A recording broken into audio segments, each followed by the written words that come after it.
What is going on, guys? Welcome on into today's trade recap. We have a break-even trade on MRNA. This is the first trade of July, starting off with a banging $0 P&L. The other trades, I will touch on them now. I will also mention this in the June recap video. I'm going to go back. I'm not pretending that they didn't exist. They are here. All the trades that I closed out on Friday at the end of the month of June and before the broker switchover that I had to do were essentially a break even. So it's like, is it worth making a video on these? I just didn't think so. So we just essentially lost $9 and that's it. So I'm calling it a break even, and that's the deal across all of those. They were very small. There was nothing massive across any of that. So that was how the month finished. Every other trade was recapped for the month of June. This is the first recap for the month of July that you can maybe see. We did have a winner on Tuesday, but here's Monday's trade. This is on MRNA. This was on a bear flag setup. This was technically the 5-minute chart, but you'll see what I mean when I say technically. So here it is. It's actually a pretty straightforward trade.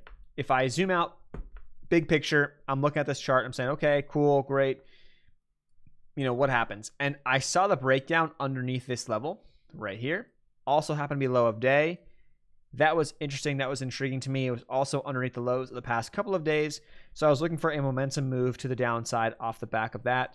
And MRNA has been in a bigger picture downtrend the past couple of weeks. That's for sure. So I guess I could say 30-minute chart. Maybe it was a 30-minute chart. Yeah, 30-minute chart was fair. I could probably put the 30-minute time frame on there. That was probably a better chart. You could say 5-minute chart, but I think the 30-minute chart was actually a better setup or a better looking setup. Here's the look, right? You have the big move up, down. Here's the consolidation. Here's the overall break. We entered it in just underneath that, or right there. And I was looking for a move down to 14 or 114.50 with a stop loss at 117.60 or so, which would have been about a 1.75 to 1 risk reward for my entry point. The problem was that I was then flying. So this trade was originally up a little bit, nothing crazy. It was up a little bit. Came back, started to push towards my break even. The thing is, as I was leaving for my flight, we were somewhere in here, and I was like, hey, we're just past halfway to my target. I'm gonna now move my stop loss to break even here, just in case this doesn't work, and I don't want to have this come back against me. As I was kind of right on it, the moves occurred. It's just, is it gonna get all the way there or not? And it ended up not getting all the way there, and that's simple as that. It came back up, stopped me out, break even there towards the end of the day. And that was really it. So nothing crazy behind this trade at all. But,